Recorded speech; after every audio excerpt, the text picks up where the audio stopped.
My name's Chirag Desai. I'm a Bakersfield native, went to Stockdale High School, went to South Dakota for my training, and have now come back as an interventional cardiologist.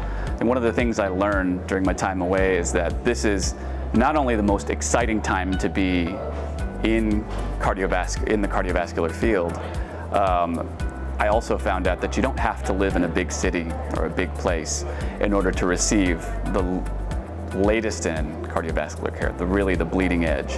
And so that's why I returned. Cardiovascular disease is still the leading cause of death of Americans in this day and age, and I feel like this is a place where I can really make a difference. A heart attack and stroke both are caused by an interruption of blood flow to a critical organ.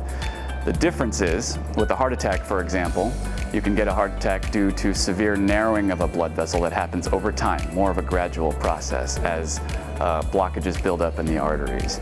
Alternatively, plaque can rupture and break off from a blockage and go downstream and cause sudden occlusion.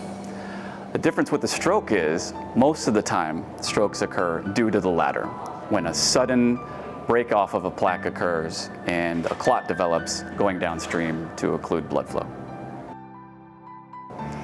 Whereas they're both caused by artery blockage problems, the cause of the artery blockages are generally fairly similar. So as we age, blockages build up in our arteries naturally over time. These blockages are composed of calcium deposits and connective tissue, and especially fatty components and inflammatory cells. These build up over time as we age and are accelerated by things like smoking, high blood pressure, high cholesterol, and genetics, of course. And this is where they're most similar. The most important thing to remember with the stroke, as with the heart attack, is time is of the essence.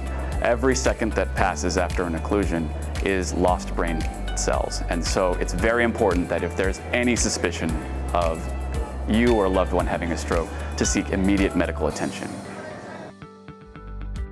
Some of the signs and symptoms of a stroke to remember would be sudden inability to speak, inability to swallow, sudden onset of numbness or tingling, sudden onset of a facial droop, perhaps.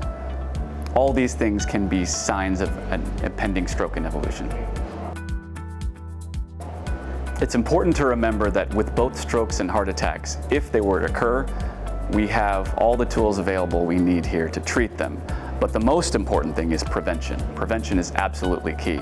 So a healthy habit that's low in saturated fats, high in unsaturated fats, a healthy exercise regimen. So we recommend at least 30 minutes of brisk activity per day, 5 to 6 days a week.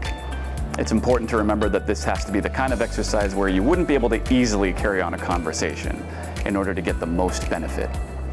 And then, of course, partnering with your doctor to make sure your blood pressure and cholesterol are under good control.